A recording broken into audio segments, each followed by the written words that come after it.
Go back now to the battle over health care, or really more accurately, the battle over health insurance.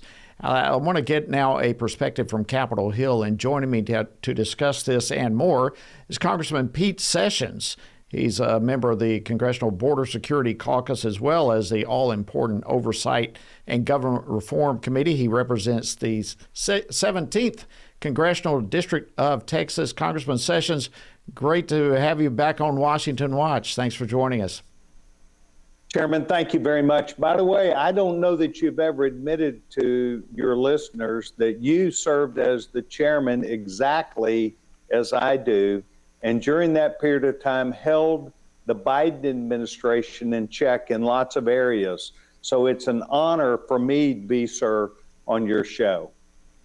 Well, thank you so much, Pete. It's always an honor to have you on with us. And I know you've got votes that are about to be called, and your clock is ticking. So let me kind of jump into this. Let's start off with the Republican health care bill that advanced the House today. Tell us a little bit about that and why you support it. Well, in fact, I do. It may not be Jody, the exact answer that gets through the Senate, but we have an agreement that we're going to keep working this issue till they get it right. So what is in the bill that I do think is awesome is what's called associated health care plans. So we would allow essentially 170 million Americans plus those on Obamacare. In other words, people that are not on the employer-provided health care, the opportunity, or anybody, to be able to go to a larger group plan. This associated health care plan was actually stopped back when Hillary Clinton was in the Senate. She would not let it move forward because she wanted, at that time, Hillary Care, that is now called the ACA, the Affordable Care Act, that's known as Obamacare. The prices that are rising 2 times faster than other associated health care plans or employer-provided health care plans is what Obamacare prices are doing. They are rising because of the way the Democrats wrote the legislation. And so they actually would have a government completely run health care plan because literally 90% of the people on Obamacare get it for free. But it's not free to the government. It's not free except the government is paying literally all the money. And so what we're trying to do is to give people an opportunity to go to a system outside of Obamacare that is more just like employer-provided health care. So this is a large group model, exactly the same thing that we keep prices down, and that's what we're going to push and we're for. It's very close to what my bill is, except that it does not offer every single person the opportunity to go to every doctor that they want. Wow. Well, it's all coming down to the wire here, and it's going to be very interesting to see how this moves in the Senate and what takes place there.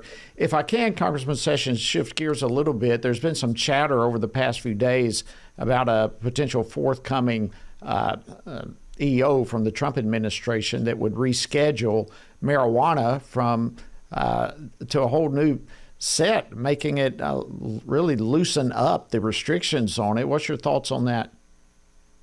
Well, in fact, the Biden administration said they were going to reclassify from Class 1 to Class 3 marijuana or THC. We took them on at the time because marijuana or THC is an addictive and dangerous product.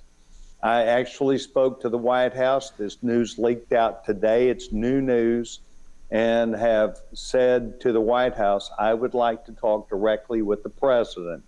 Because you will recall the world learned more about just these addictive challenges when in Uvalde, Texas, some 4 years ago, when the grandmother of the shooter told him, you have erratic behavior, I'm worried about your health and mine. And he shot her in the face and then went and killed all those children.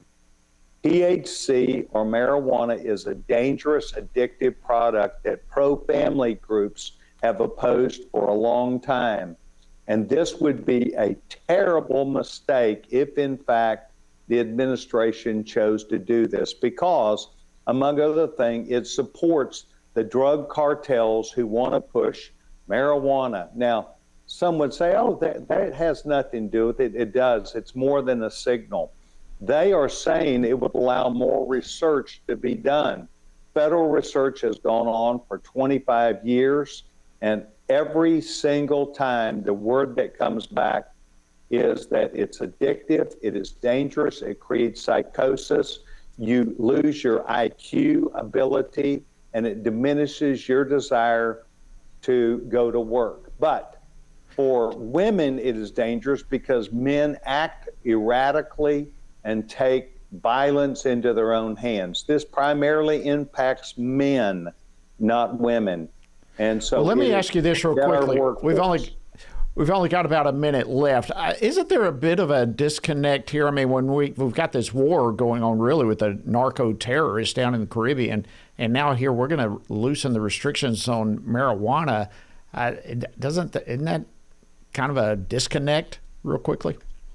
Well, Chairman, as you say, anybody that's a conservative Republican would understand the disconnect. But I'm giving this White House a chance. I was very direct with them today, and we have a letter going. Andy Harris, head of the Freedom Caucus, and I and 15 other members have signed a letter going to the president saying, you at least owed us a conversation. You at least should have a chance to come back and confront us, or at least talk to us about this, because we are universally opposed to this. And the last point, I know you've got just a second, is that every single jail in America is full of people who started with marijuana, who are addicted, yes, who have psychosis, and a lack of IQ. So this makes no sense, absolutely no none. sense. Except for Texas the Congressman Pete Sessions, thank you so much for joining us. Merry Christmas to you and your dear family. And thanks for joining us. Thank you.